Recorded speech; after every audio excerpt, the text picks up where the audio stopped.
So, Luke, a lot of people are being cancelled nowadays, and I think that you've got something which you feel might be considered a bit controversial by our many viewers. Yeah, well, I wasn't going that far, but since you put me on the spot, I guess I have to respond in kind. I'm very sorry for how loud sometimes I breathe.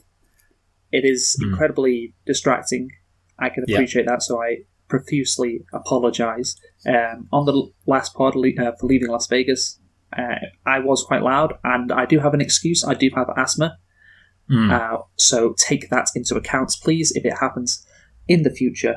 I just want to say I'm sorry for all the people I've let down and who've been disappointed, and I shall strive to do better. Yeah, well, I mean, you've been going to your AA meetings, asthma or anonymous. But yeah, don't worry, Luke. It's important that you're able to share here too, that you feel comfortable. And we're quite happy. I can personally say that I am happy, and I'm sure our viewers will be happy too, that you are normalising asthma after so much stigma about people with asthma for being obnoxious, loud-breathing freaks. So that's the thing. I do want to change perceptions of people who have asthma, and I have not been doing a good job of that recently, but I will strive to change, and if you'll let me, I will take that opportunity. So thanks. Yeah. Haven't you just tried not having asthma? It's quite difficult. So, yeah. Yeah. We shouldn't end on a joke this time, because this is quite a serious issue. Yeah, absolutely. Yeah.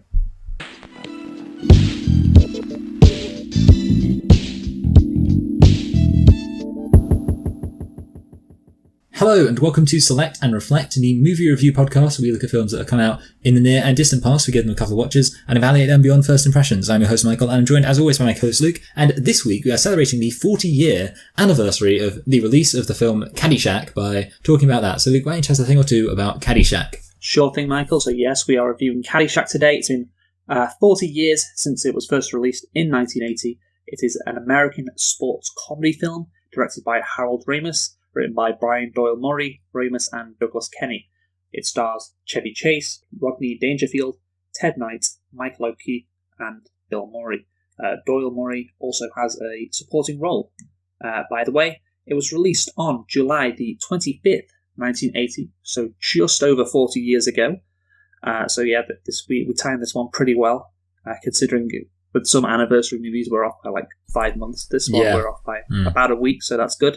And Michael, can you guess the budget for Caddyshack?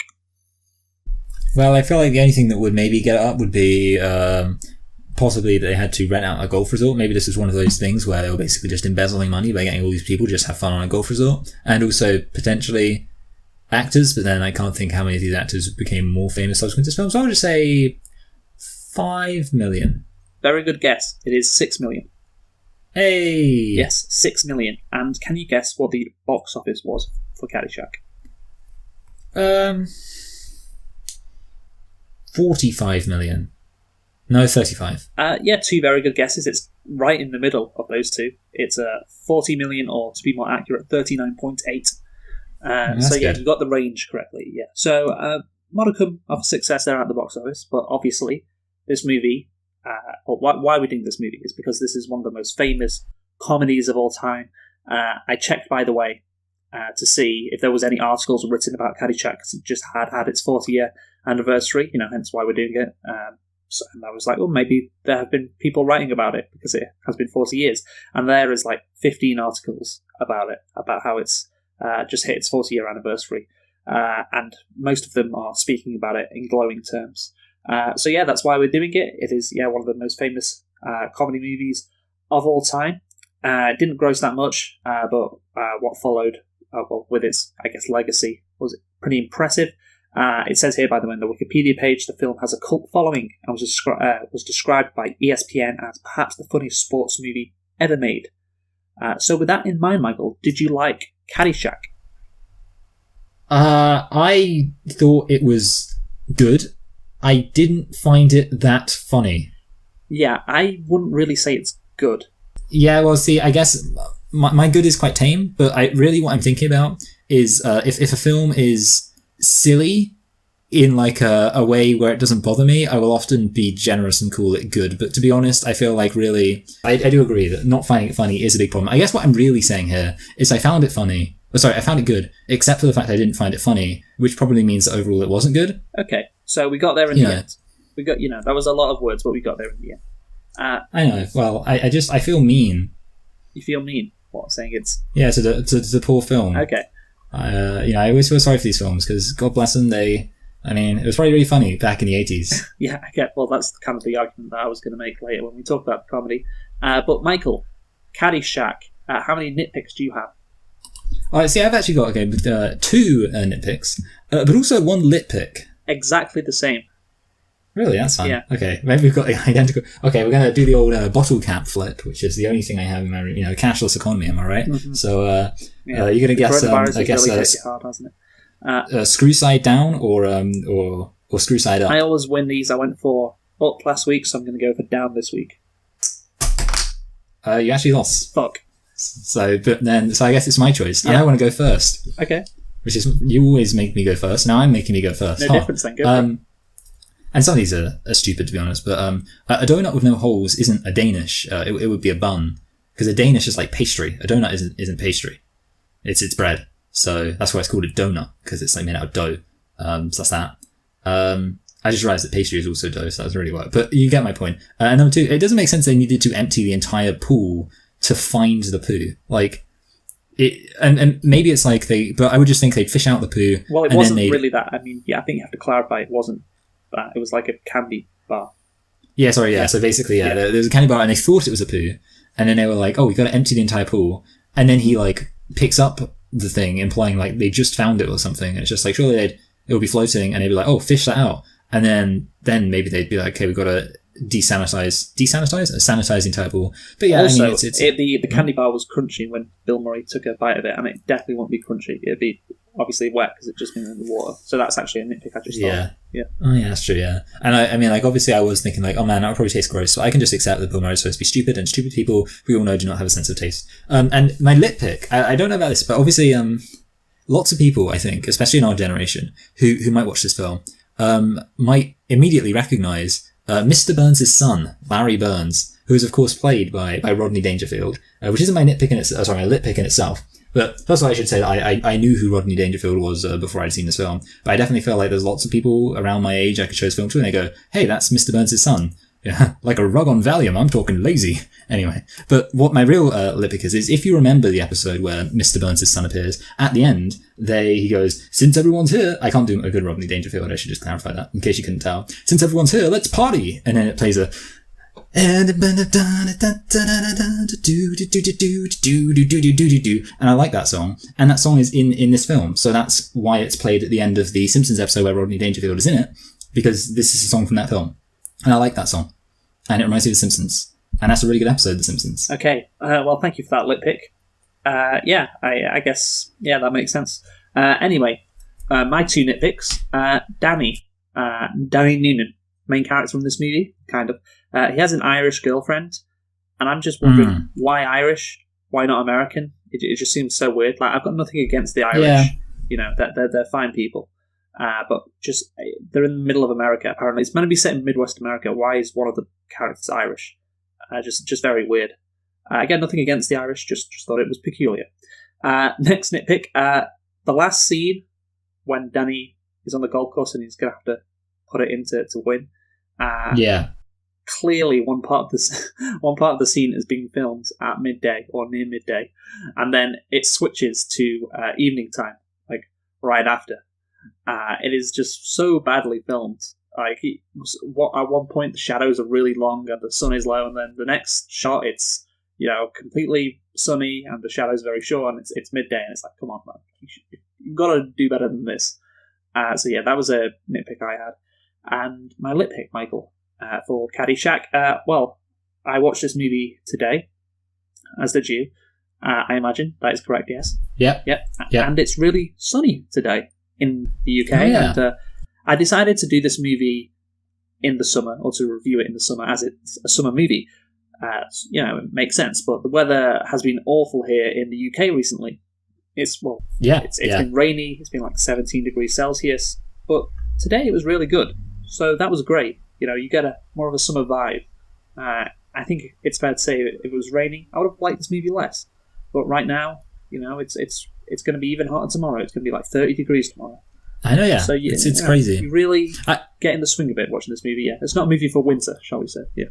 Yeah, I mean, I was saying to to I was watching one of my favorite vloggers. That's not actually true, but they were talking about seasonal wardrobes, and you know how seasonal wardrobes. And this person was American, and I was thinking to myself, like in the UK, you can't really have seasonal wardrobes because there are plenty of days in the middle of summer, in the middle of July, that feel like they could easily be spring or autumn. You know, like the idea of having a seasonal wardrobe in the UK just makes no sense because the weather really just does not reflect. I mean, unless you're going to do it by like colours and stuff. Obviously, we can all respect. I mean, I like to wear my autumn colours when when autumn rolls around. But in terms of like weather, having being like, oh, it's summer, so I'm going to throw out all of my jackets and my jumpers and stuff and only wear t-shirts. If you're like that, you're not living in the UK. It's 15 degrees the other day where I was living. Yeah. Celsius, of course, and in December it can be 12 degrees Celsius. You know, no, yeah, exactly. Yeah, it's pretty bloody close. Yeah, I mean, like, there's practically no difference. Sometimes, of course, like tomorrow it's going to be really hot, but you know that's an anomaly, really. So yeah, and to be fair, like the craziest thing is that it was like really hot in June, kind of middle of June or something, I swear. And it's like, I mean, obviously, June's not, but the point being, if we were some normal country, it would be like, oh, it just gets hotter and hotter and hotter, and then it gets cooler and cooler and cooler. But not in the UK. No. It's just up and down all over the place. You're very much not a normal country when it comes to our weather. Yeah, this is such a stereotypical conversation we're having, like about the British weather being us being British. We should move. How about that FA Cup, eh? Yeah, that's a number. Yeah. Anyway, we should move on. Let's talk about the plot. Brexit. No, let's not talk about Brexit. Brexit's done. It's over. Let's talk about the plot of Caddyshack. Comical goings-on at an exclusive golf club.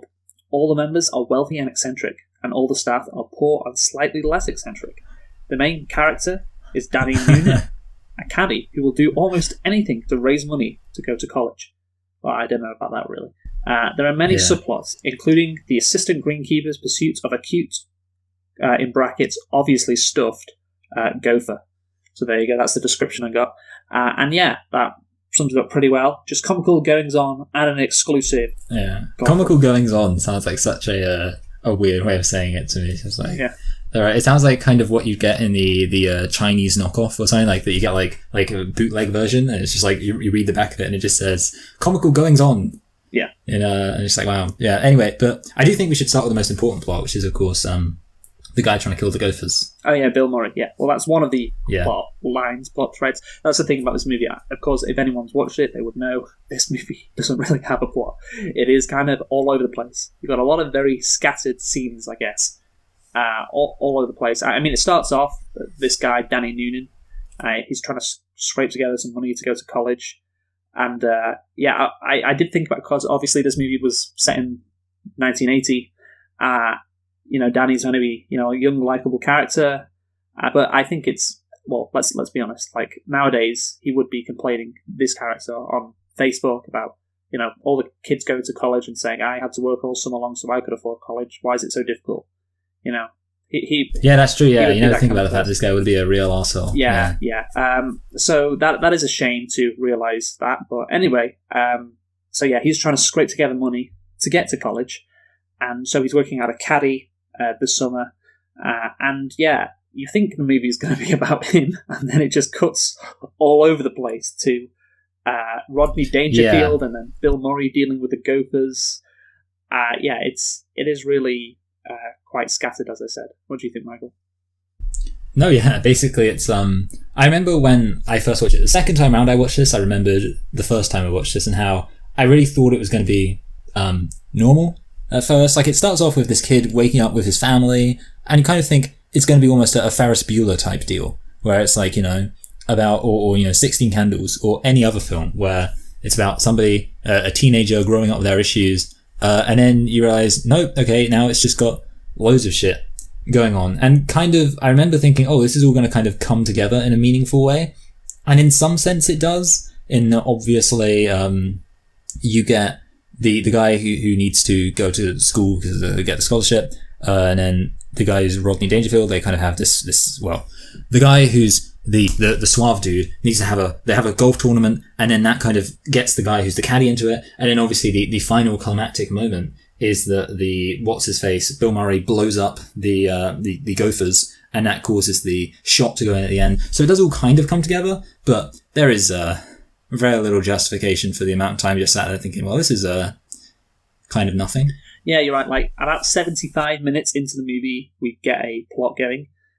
So Judge Snails is playing Rodney Dangerfield for $40,000, which is doubled and then doubled again. And Danny Noonan has to come in as Rodney Dangerfield can't because he isn't playing well. And like you said, he sinks the winning putt after a ton of explosives, fired off by Bill Murray, managed to roll the ball in. I did like how in that scene, by the way, good comedic moment, like the ref is just constantly looking at the ball while everyone is focused on the explosions. Yeah, I think that was a good bit. I like that. Yeah. But yeah, I thought they were going to wrap it up in the end with Danny saying to his dad, "Look, I got $40,000 or whatever." Like I imagine Chevy Chase, who obviously won the money with Rodney Dangerfield.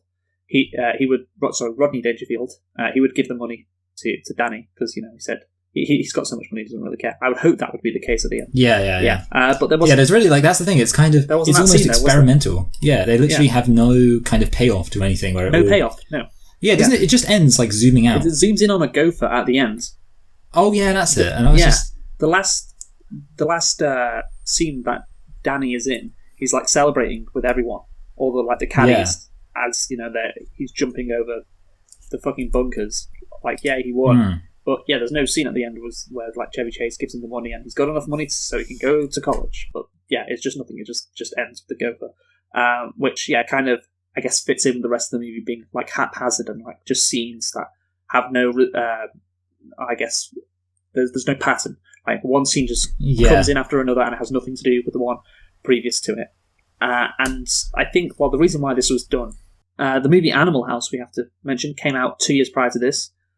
Which is also written or created by the same people who created this movie, and about young people kind of sticking it to the old guys, and you think that's going to be the basis for the movie, but it isn't, and it kind of it was I guess the reason why this kind of movie was created. It's like a sketch show of what could happen on the golf course, and it's a very weird approach to the movie.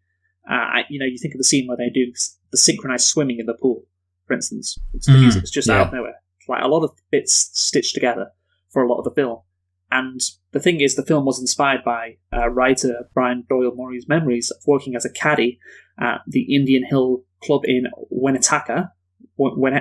That's probably how you say it. Winnetka. Oh yeah, I've heard of that. I can't remember what it's called. Winnetka, Illinois. So his brothers Bill and John Murray and director Harold Ramis also had worked at caddies when they were teenagers, and so many of the characters in the film were based on characters they had encountered through their various experiences at the club, including a young woman upon whom the character of Maggie is based, and the Haverkamps, the doddering old couple, you remember them at the beginning, who didn't know which way to shoot? Yeah. Yes, oh yeah, Yeah. And the scene involving a Baby Ruth candy bar being thrown into the swimming pool was based off a real-life incident at Doyle Murray's high school. And the scene in which Al Cervic, who is played by Rodney Dangerfield, where he hits Judge Snails in the genitals with a struck golf ball, happened to Ramis. Oh, yeah. It happened to Ramis somewhat. 4, should I say 2? Yeah, great joke. On what he said was the second of his 2 rounds of golf on a 9-hole public course. So yeah, it just seems like these guys were like, we worked at caddies when we were younger for these rich old guys, and there were some hilarious moments. And maybe not even at a golf club, like in a high school, just some really funny stuff. Let's just put all this into a movie and see if it's funny, see if it works, basically. So that's kind of why there isn't a plot. I was thinking that when I was watching this movie for the first time, this has got to be just these characters have got to be based on real characters.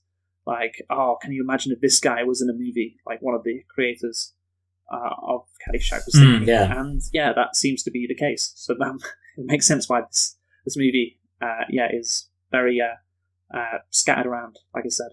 No, basically that does make sense. And I can totally see that be the case. And that's the thing, I mean, it does kind of feel like they needed a direction, and I feel like lots of comedians probably, and lots of people in general, I mean, I used to always think to myself, how do these writers just come up with people? And then I thought like characters, and I thought, well, actually probably what they do a lot of the time is just imagine it as like somebody you know personally. Like if you want to write dialogue and you want that dialogue to sound like it's come from a real person, you think like, what would this real person I know say in the scenario? So I feel like that's quite a logical thing to do. But then I feel like most writers will try and incorporate those experiences and those characters into something more akin to an actual story with a proper narrative, rather than something quite so meandering.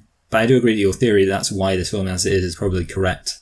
Well, anything else to say in the plot, Michael? No. I'm good, thank you. So, of course, this is a comedy movie, so we've got to get into the comedy. I'll list some accolades that I got off Wikipedia for Caddyshack. The film is second on Bravo's 100 Funniest Movies, which was released in 2006. So it holds the number 2 ranking.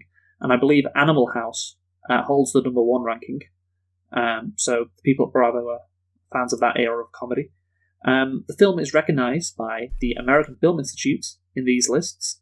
AFI's 100 Years, 100 Laughs ranks 71. So I assume that's the 71st best comedy ever. And in 2005, the American Film Institute's 100 Movie Quotes, Carl Spackler, played by Bill Murray, his line where he goes, "Cinderella story, out of nowhere, a former greenskeeper, now about to become the master champion. It looks like it's in the hole, it's in the hole, it's in the hole." That's my best impression of that. That was ranked 92 out of 100. And obviously, like I said, looking at the articles, people say, well, it's one of the most beloved comedy movies of all time. We'll get into more detail of the various comedic elements, I guess, in the movie. But from the top, did you find this funny, Michael? You mentioned it before, but did you? I found this film so not. This is kind of rare actually, because I think we've established before. There's been a precedent on this channel before that you don't find things funny, and then I find the thing funny. And then I make fun of you for not having a sense of humour. Like Daddy's Home, that dance fight at the end, fantastic. Love it. But this film, I didn't find it funny, which is possibly the first time that I feel like it's the first time we've really reviewed a film and I just haven't found it funny. I was like there just watching it, and it was a really strange experience to just be, even like a lot of, because I think about films like, I feel like I mentioned this recently, but Kindergarten Cop is not like an intelligently written comedy, but there are like enough kind of stupid, dumb moments in it that you kind of like have a chuckle. Like when Arnold Schwarzenegger's like, "Who's my daddy and what does he do?" It's just funny because it's just a funny sentence. But in this film, I didn't even have like a moment like that. I didn't even have a moment where there was something which was not even really supposed to be funny, but was just circumstantially funny. There's just nothing. What about you, Luke? Yeah, I mean, there were some funny lines, I think. There were some lines I was like, that's funny. But yeah, it just really didn't make me laugh at all. And I expected more, I have to say. I was looking forward to it because I was like, this is one of the most heralded comedies of all time. It's a classic. And I just didn't find it funny. I found some of the scenes quite embarrassing, really, at worst. But yeah, there were some decent lines, I guess. But yeah, so we'll get into it, I guess. There are about four styles of comedy really in this movie, and I can't remember which website I got this on, which article I got this from, sorry, but yeah, it summed it up pretty well. There's a clash, as they put it, between Murray, who is an absurdist, he plays the groundskeeper who's got a funny voice and is stupid. Rodney Dangerfield, the nightclub one-liners, I guess. Chevy Chase, who's got the snark, and Ted Knight, who's got the sitcom rage. Chase's golf pro never keeps score. There's a random Busby Berkeley tribute. A priest declares there is no God. It's all over the place, as the article says. And I think that is true. Really, kind of like the plot, there is no consistent comedic theme. There is no consistent plot. It's just a load of random stuff thrown together, and that includes the comedy. Like I said, you've got 4 completely different comedic moments. The scenes with Rodney Dangerfield are very different to the scenes with Chevy Chase and how they deliver their lines. Yeah, that's true. Yeah, so who do you want to start with then, Michael?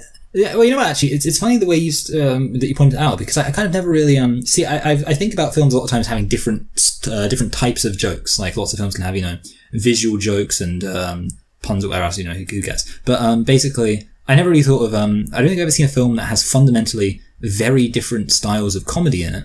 And I think actually that it's probably true that the reason why a film which is on the surface probably less funny, like.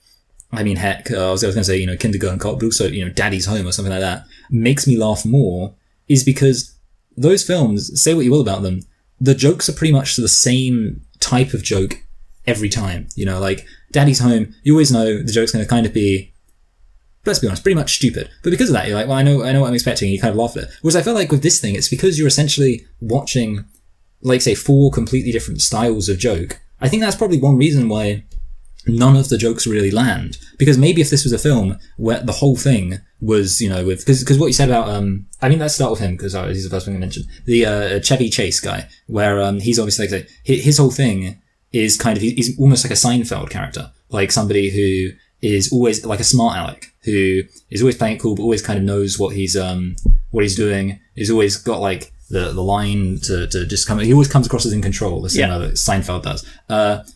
Which is very different from what you get from the other characters, and yeah, I mean, I don't know if I have something specific to say about him apart from just that's what I thought he was like. He reminded me of Seinfeld. Yeah, I mean that is quite good actually. Yeah, it is that kind of Seinfeld like snark, and yeah, I think he's probably out of the 4.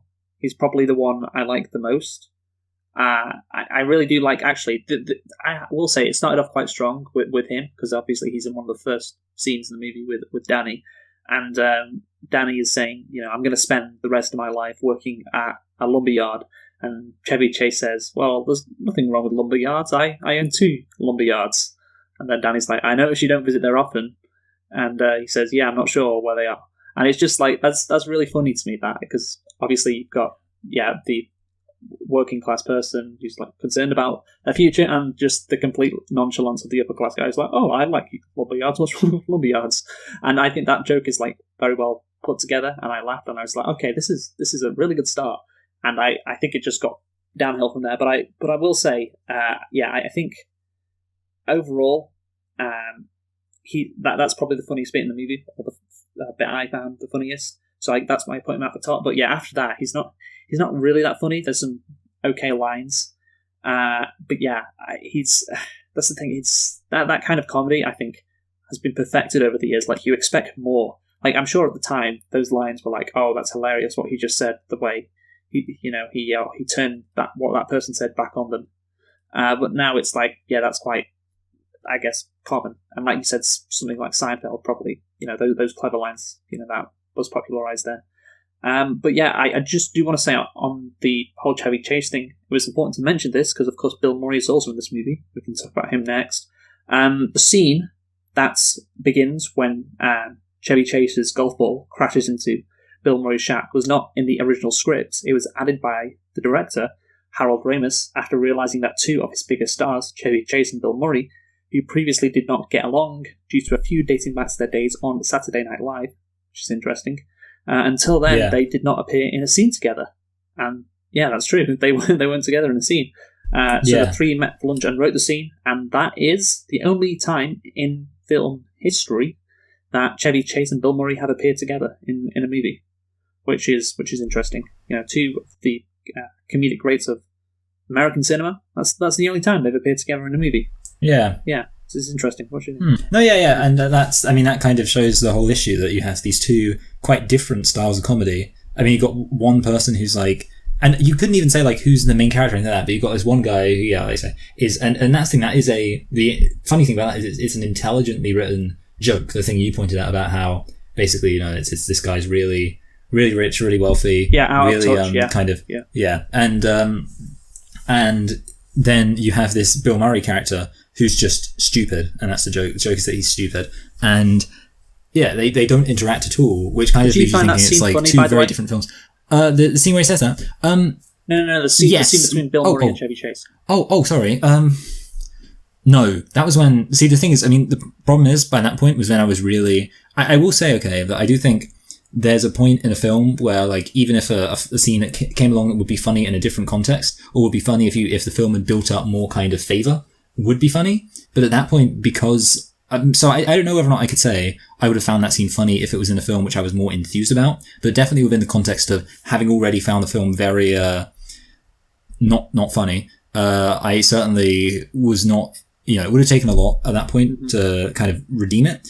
And overall, I'd say, yeah, I don't think I found it funny. No. I mean, look, I the line, "the three met for lunch and wrote the scene," it shows, I guess that's what I'd say, because like, it seems quite improvised.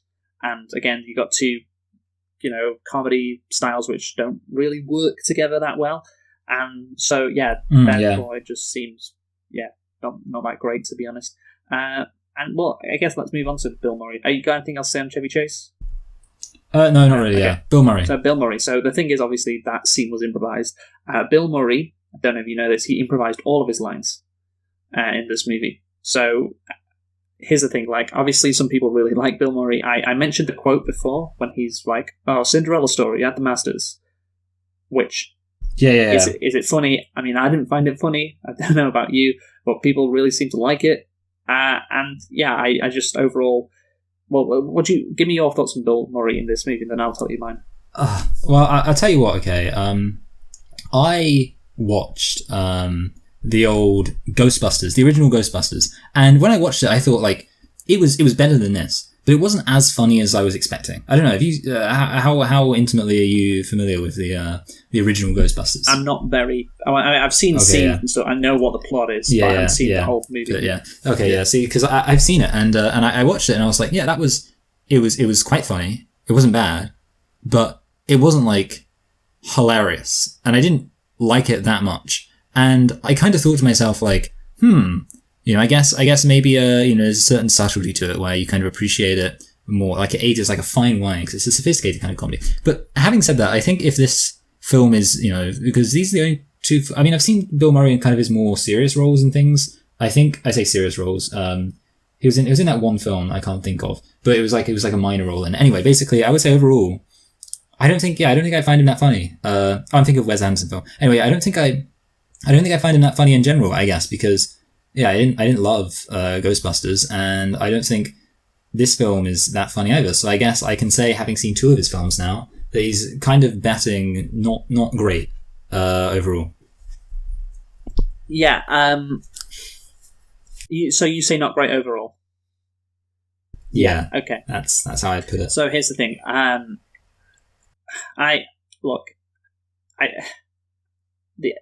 don't really. I think this is me. I don't really like comedy which is improvised, because I prefer like comedy which is, I guess, smarter. Maybe that's the best way to put it. That has time put in, has thought put in, and so that's maybe why I didn't like this performance from Bill Murray. But yeah, I really didn't like this performance from Bill Murray. I just thought he was just awful. Like, he's obviously putting on this very weird accent, which I just didn't find funny in the first place. Yeah. This guy obviously is a comedic legend, but I was like, damn, this is just not very good. This is embarrassing. Like, that's how I felt about it. And then there's like two funny things that he does in the whole movie for me, and then they're not that funny. When he helps the guy play around when it's windy and rainy and the conditions are awful, and the guy gets struck by lightning. Yeah. Oh, sorry. I just wanted to say on that, I foresaw him getting struck by lightning so much. It was so obvious. Yeah. So did I. But I assumed you would agree. I like how he walked away from it, like just put the clubs down and walk away. That was like, that's good. Again, I wasn't rolling on the floor, but I could appreciate how that was well done. And then he does the same thing at the end. But yeah, that was it. I mean, I just like him talking about the Gophers. I was just, this is just very, very bad. Like, I just didn't find anything about it funny. And I guess that's the thing. Like, people, from what I've gotten from reading some articles on this, and from obviously that that quote that was in the top 100 funny quotes ever from the American Film Institute, this Bill Murray apparently is people's favourite part of the movie, it seems. That's the sense I get just from looking at everything. And he is probably the worst part for me. So there you go. Maybe explains why people really like this movie and I don't. Maybe Bill Murray is the central issue here, I guess. Bill Murray's the key to all of this, because he's a funnier character than we've had in other Caddyshack films. Yeah, it is like that. No, I'll tell you what. Wouldn't it be awkward if I actually did love this film? Imagine how difficult this conversation would be to have, and you just feel like, I really loved it. I really found Bill. And how would you? But yeah, basically, well, comedy is subjective, obviously, as we have said many times, and which makes it boring to talk about is the issue. I think. Well, I think you can make objective analysis of it, but in this case, I mean, obviously, if someone says like, I find Bill Murray really funny, and I go, okay, what do you find funny about him? Just the way his accent is just so hilarious. Like, he's not talking like a normal person would. Yeah, that's clever. That's great. No, yeah, I mean, that's the thing. It's hard to see, exactly what about it is really getting to people, because overall to me it seems, I guess here's the thing. So you mentioned it's the funniest, sorry, obviously you didn't mention that this is as if it was the case, but someone said it was the funniest sports film, That was sports comedy ever. Yes. Yeah, okay. And I'm thinking, like, I don't think this is even the funniest golf comedy ever. I'll say this again. I haven't seen it in a while, but I think Happy Gilmore, which was, I mean, let's be honest, back when Adam Sandler was trying a bit more, so this isn't the most insulting thing in the world. Stopped trying around 2003, we can say. Yeah, exactly, yeah. But Happy Gilmore was funnier than this. Like, and I think Happy Gilmore just was better. Well, I don't know. The Happy Gilmore almost felt like there was more effort in. Like, when you think about, like, a modern, and I guess what I was really going to get to is that if your whole thing is, well, Bill Murray acts like a really stupid person, I feel like that would be the laziest thing in a comedy now. So if there was like a comedy and it was by, you know, Amy Schumer or whatever, and there was a character who just acted really stupid, like literally, I would say right now, if you got like an Amy Schumer film and in it there was a side character who was literally identical to Bill Murray, acted exactly the same, was just as stupid, people would say that it was the dumbest thing ever and that like they couldn't understand why anyone would possibly find it funny. Like, I'm guaranteeing that. No, like, people wouldn't be like, yeah, oh, I didn't like the Amy Schumer film, but I found that one really stupid person who talks with a stupid accent really funny. No one would say that. They'd be like, oh, that's really stupid. Yeah, I just don't get it. I just don't get it. Maybe it's because of what Bill Murray has done previously and afterwards. Yeah, I think that could be it. That people judge this different, but I'm just like, that's just, I mean, I like I said, it's just embarrassing how unfunny it was. But yeah, like I said, comedy is subjective. Let's talk about Rodney Dangerfield now. So he was probably the second funniest, I'd say. Yeah. Yeah, I think, I mean, the one-liners aren't that good, but that's the thing with him. His accent and his delivery makes you want to think he's funny.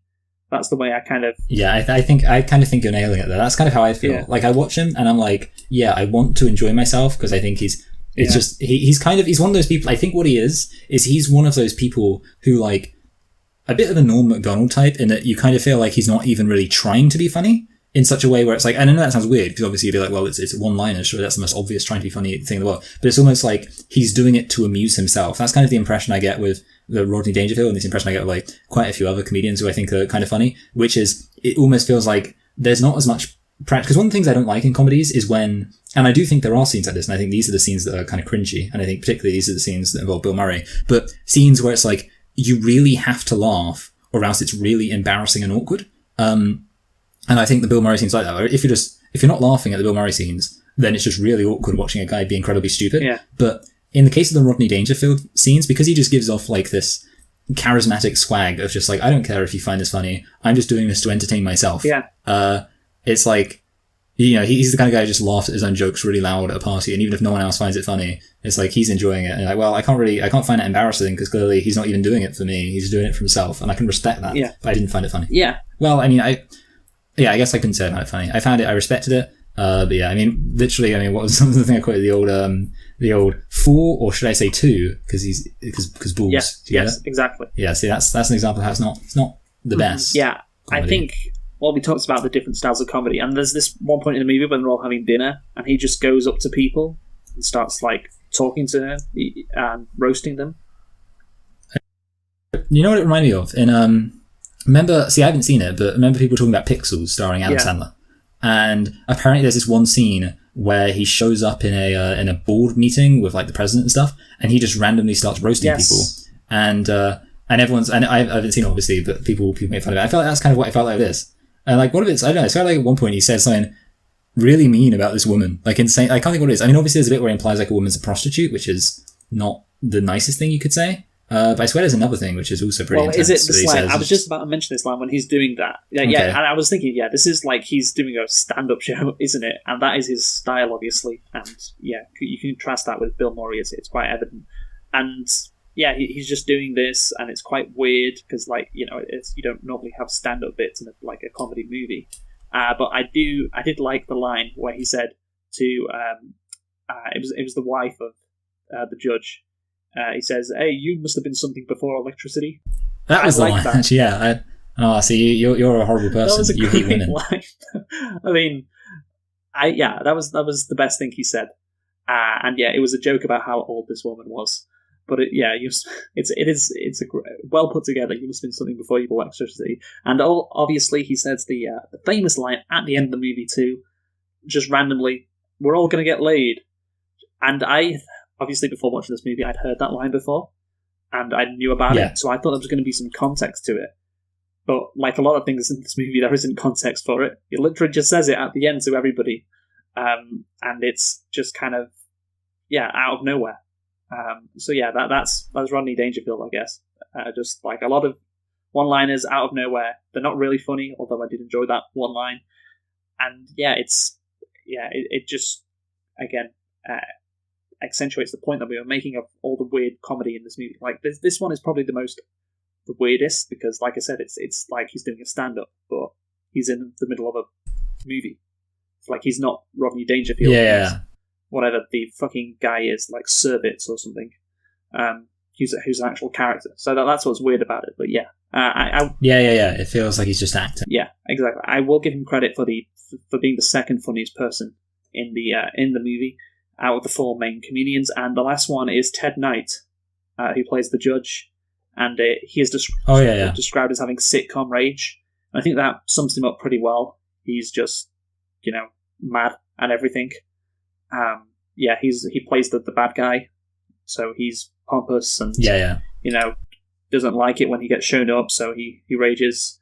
And obviously he's the proud I guess author would maybe be the right way to say it of that GIF that I've seen so many times. The we're waiting, which it's always nice to see a GIF that you've known from the internet where it has originated from. So that's a plus there. But I guess he's probably third on the list out of four because it's just he's so mad at everything and that. Like it seems like that would be funny to like a kid, like someone who's like 10.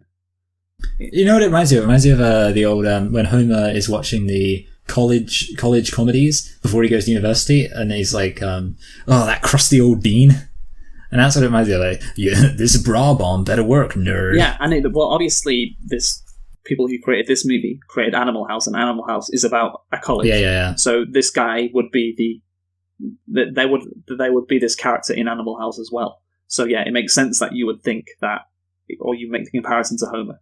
Because he is like that, the guy who gets his comeuppance because he's very pompous and everything. And the similarities between Caddyshack and Animal House, obviously, in their style of comedy, are quite well known. So it would make sense you think that. But I don't got anything else to say about him. Have you? No, I don't. No. Another consistent comedic theme, actually, just before we move on, I talk about it overall, is the look how hot that girl is.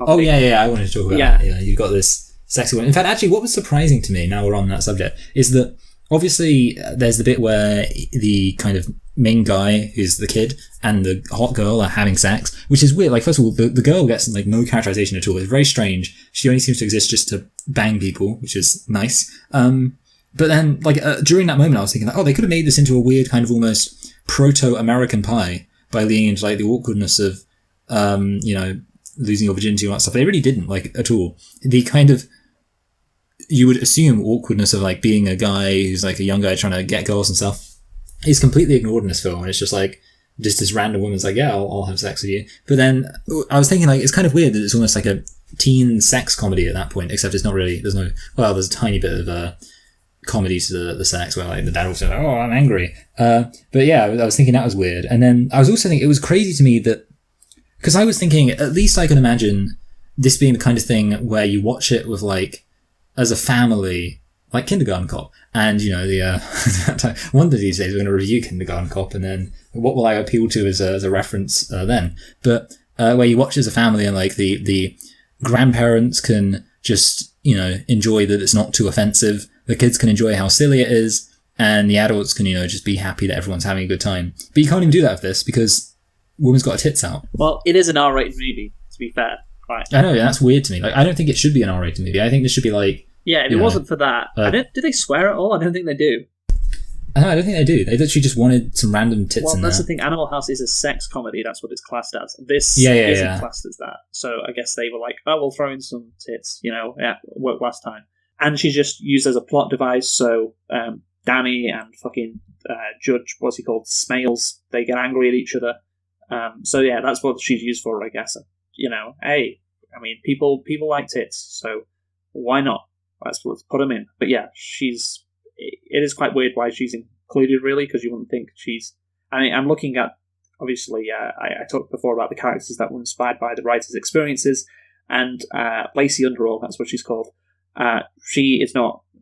There is no person in these people's lives, at least from the Wikipedia article, that she is based off. So yeah, she was. It seems quite random that she was in there. But yeah, there you go. I guess you got to have an attractive woman in there. Why not? Why not? Work with Animal House. So put another one in. Yeah. So anything else to say before I guess I sum up on the comedy?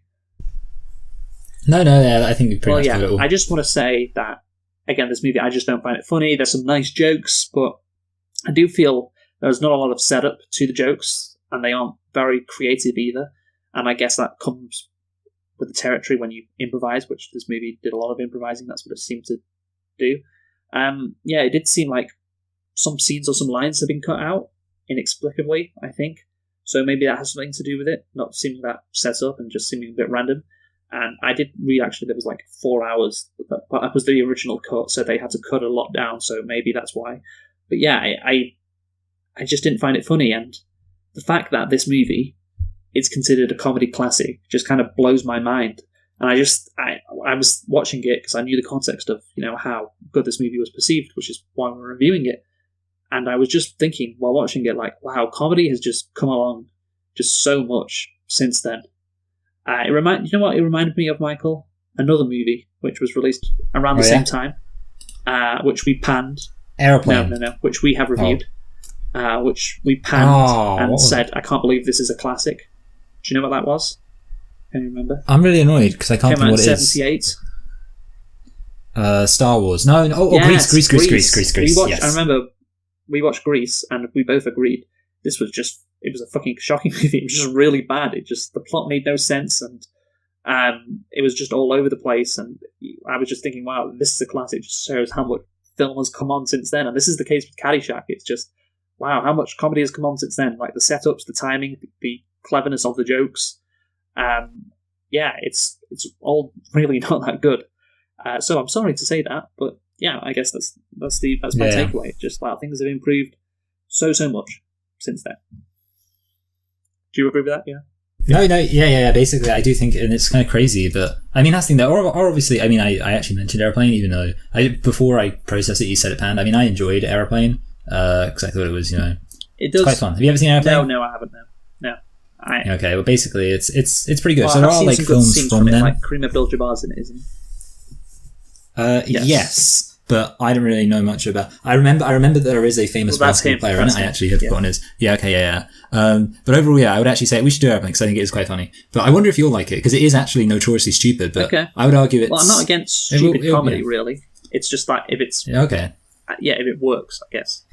It just has to be comedy, doesn't it? No, yeah, and basically, I agree. So I would say probably that there has been funny humor from the 80s, but I also feel like, and I feel like in a way. It's kind of curious because obviously what I want to say is there's loads of not very funny comedy movies nowadays, but then I feel like what it is, it's kind of weird that this film is still considered so good, even though because it's not surprising to me this film exists, but it's shocking to me that this film is considered so good, and I really don't know how. It was probably I don't know how to explain a formal comedy. Is that the phrase to use of a lot of people's lives? Like growing up, this was one of the funniest things they saw when they were young.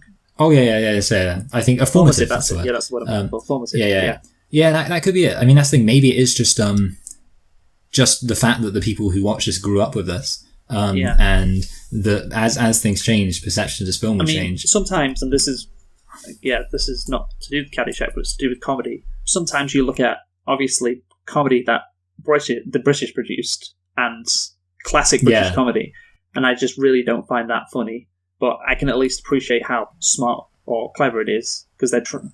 I might like some things. Go down that angle. That was a hallmark of a lot of British comedy, like wordplay and stuff. But in America, that's not really the case, and so maybe that's why I dislike it more. But you do sometimes you hear about all these classic Saturday Night Live sketches from the 80s. that had people laughing and like really made this person, and that was like something people will always remember from, like Eddie Murphy, for instance. And you go and watch it, and it's just not that funny. And it's just if this scene was played like on modern SNL, it'd just be nothing. It'll just be like another average scene. So yeah, I do think that comedy has gotten better over the years. That's something I will say about this world we inhabit, that things are funnier now than they were back in the 80s. I will make that point. I used to think my life was a tragedy, but now I realize it's a comedy. I honestly think people have gotten better at it. People have gotten better. Just the standards are higher. I guess maybe more people want to go into it, so the standards just keep getting. I think that's it. There's just more of a talent pool. I guess so. Yeah, like Bill Murray, if he came in today, with how he was back in the day, like with that performance in Caddyshack, nobody would be like, "Oh, this guy's hilarious. This guy's going to be a comedic great. He's so funny." It's just like, "Oh, this guy's doing a stupid accent." Like, that won't cuss it basically. So yeah, I think we can sum up from this agreement, I guess, that comedy back then is horrendously overrated, and that one of the few things that is better about modern life, because obviously the world we live in now is truly a trash fire. One of the things that is better is things are funnier, or shows and films are funnier. So there you go. That's a plus.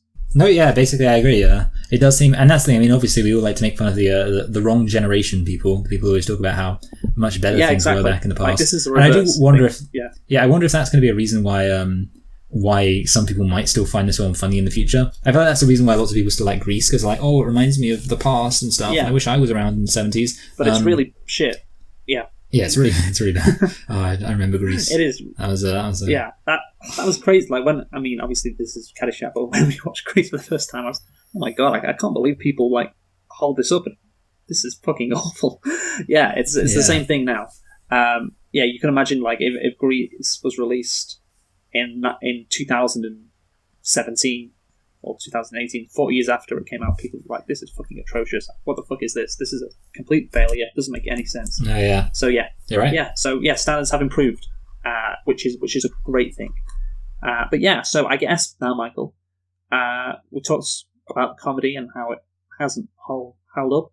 I don't know if it held up to begin with, but hasn't done that. But let's talk about, I guess, the message of the movie, Michael. Because here's the thing, you might think this movie doesn't have a message, but I contend with you that it does have a message. So this, an unintentional message or an unintentional feeling. So this movie came out at the start of the 1980s, which the 1980s was a decade very different from the previous one and also from the next one. I think this movie, it was a comedy movie, which was obviously a fun movie, had a carefree attitude, and that was kind of a theme, I think, with movies that came out within this genre. And the line at the end where Roger Dangerfield says, "We're all going to get laid," I think that kind of sums up like the next decade in America quite a bit, I feel, or how America wanted to feel, how it wanted to perceive itself with. I think, by the way, have you heard of this story about how the production became infamous for the amount of drug use? No, I haven't. That sounds exciting. Yeah, so apparently cocaine was the fuel that kept the film running. And I read this interview with Michael O'Keefe, who said since Doug and Harold are both dead, the writers of the movie, I can tell you that they would come into your trailer at lunch and offer you cocaine. For a producer or director to do that now would be a red flag and such a death knell. The first response would be, so obviously you don't ever want to work again, if anybody said that to you on set. And yeah, I think that is this movie, the way it was made, what it portrayed, a nice right there. It was kind of, like I said, a carefree attitude. And I think America wanted to embody that for the next decade. And he also said, by the way, in the interview, Michael O'Keefe, that there was something about the zeitgeist at the time, that their insights and their sense of the American persona that they managed to capture. I got this from the Houston Chronicle as well. As in Animal House, the basis of the comic friction is the young underclass versus the adult fascists in power. This is what they described it as. Context changed from a university to a country club, a basis for comedy in the next decade and beyond, I think. The young guys sticking it to the old guys. The underclass protagonists are the caddies, and obviously the fascists are the old people in power. So yeah, I think Caddyshack, and along with Animal House and Stripes and other films like it, they celebrate the underdog. But the culture of the 1980s... Oh, sorry, this is from the Chicago Tribune, this bit. I forgot to mention, this is from the Chicago Tribune. The culture of the 19... You gotta cite your sources, I do, Luke. because I was like, oh yeah, shit, this wasn't me who said this. this. Did you learn nothing in the mandatory university ethics course? Yeah, sadly it seems I did not. But yeah, so anyway, the culture of the 1980s that followed those films, Animal House, Stripes, Caddyshack, was enamoured paradoxically with privilege. You can see it happening in the film, which at first is about the working class kids with summer jobs, but gradually tells the story of the feckless captains of industry whom they serve. And so this is what I'm saying now. I think it is this is meant to be about how in America the underdog wins. That was the story, and it's the same with Animal House. And that's what the decade, the 1980s, was meant to be about. You know, America is a country of fun, where the old people at the top, they get stuffed. You know, that's what America wanted to tell itself, and it's how it wanted to portray itself in the opposition to the Soviet Union, who were old and stuffy. You think about Ferris Bueller's Day Off. Came out in 86, I believe. And that's a good film. Yeah, well, that sums that up very well, I think, that kind of attitude. It's like, you know, Ferris Bueller, he's, I guess, the underdog in the movie, you know, battling the school principal, who's going to be the bad guy. And yeah, it's all about, let's be carefree, let's be fun. You know, that's the America we love. And you know, it's all kind of branding, really, about what America wanted to see in itself. Like I said, particularly comparing itself to the USSR. But the thing is that this kind of story of the underdog winning, it doesn't really happen in the movie. Danny Noonan, who is meant to be the main character, he actually, obviously, isn't really. At the end, he kind of gets faded out throughout the movie. And it's really about the rich guys at the end of the day. And I think if you look at real life, the rich guys won too. Like the 1980s was awful for the quote-unquote underdogs of American society. And the rich guys in the 1980s, they won. But there was also a carefree attitude in the 80s. You know, I said that line. What was that line? We're all going to get laid. That was like, that was America in the 80s. That's what Reagan kind of promised. Like, hey, let's, you know, not explicitly. Imagine if he said that in the presidential address. I wouldn't put it past Trump. Trump is. I saw a comparison that Trump was like the Rodney Dangerfield character in this movie. By the way, it's like that seems quite appropriate. The guy who the establishment dislikes. Obviously, he's not a fan of the people at the club. You know, the stuffy people aren't a fan of him. But he's still very rich and very crass. And you mentioned, obviously, him playing Mr. Burns' son. And it's kind of the same. The same thing there. Mr. Burns, the old stuffy establishment, doesn't like this guy. So I thought, that's a decent comparison.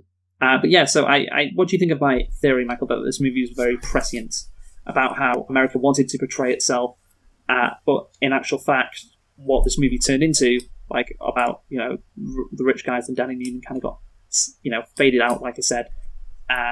It was kind of how the 80s was. What do you think about that? I think, I can see that, basically, I mean, the 80s is when you did start to see, I mean, let's not forget that in the 70s, productivity and wages were growing in step. As productivity went up, wages went down. That, of course, all began to change in the 80s when suddenly productivity began to increase significantly, but wages stagnated. And it basically, is the time when the underdog began to lose. And maybe that, I do think it's kind of true that it, as a culture tries to, and I think, you know, I was talking with someone else recently about how I think that having the problem with the First Amendment in America is that the minute you try and set something in stone, immediately becomes like controversial. Once you try and set something in stone and you say, well, actually, okay, no, the First Amendment's not a good example. I think the best example actually would be, and we mentioned this before, the way that America has this myth that they were kind of founded as a perfect nation by these founding fathers who had the perfect system for a completely free society. And nowadays they can only conceptualize any bad things about the society as falling from that original position of paradise and perfection, like a out of Eden kind of story. And the point being that by essentially creating this myth around how fantastic freedom is and how fantastic having a perfect form of government is, they now have one of the most antiquated, just terrible systems of government with all of these stupid things that make no sense in them. And I kind of feel that's basically the same thing with this film. I just say, like, if a country says, we've defined ourselves as the free, fun-loving country that everyone's going to love and everyone's going to have a great time, then in reality, they're basically, it's I can't think what the word is, but I guess it's jinxing. I guess it's jinxing. It's like, you jinx something. It's like, yeah, this is what it's going to be like. That's what this film did. And then the reality is, it's not going to be like that at all. And yeah, the film just like... Maybe if you convince yourself you're like something, then you don't actually see when things aren't going that way because you're so convinced, no, that can't happen. And... Yeah, I mean, maybe it's in a way almost related to, you might say, identity politics, and that, it's when rather than being concerned about ideals, you become concerned about identity. So America, I think, kind of had decided its identity that it was going to be a free, fun-loving place where the underdog can always win and the scrappy, rugged individualist will always get by. And then because they decided that, they kind of didn't actually do the effort to make it so that would actually be the case. Yes, that is the case. And you could see that as Reagan promising that and then obviously delivering the exact opposite.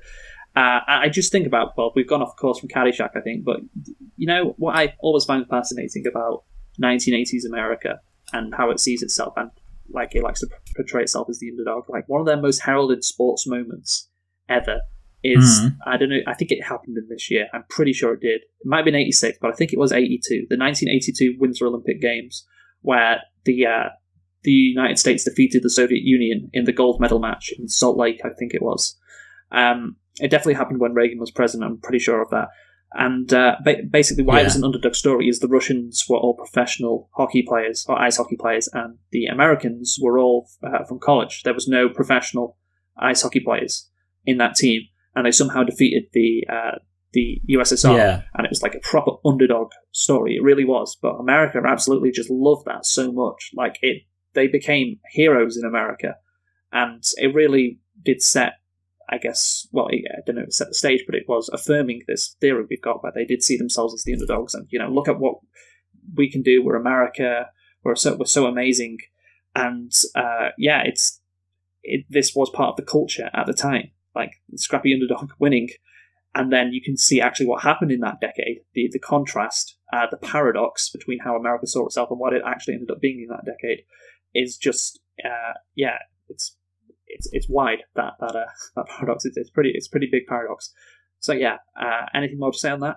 Overall, no. Yeah, I think we've covered it enough, and I think that's probably, it's nice to have these little reflections on these films and the wider themes. But overall, not necessarily themes of the film itself, but the over intellectualized films. We love doing that, and I think, but overall, I think it's we've given the film about as much over-intellectualizing as it needs. Yeah, but this movie came out in 1980, so to start the decade, and like Michael, like you said, it really had captured the zeitgeist at the time of the American persona. That's why it was, I guess, so successful thereafter.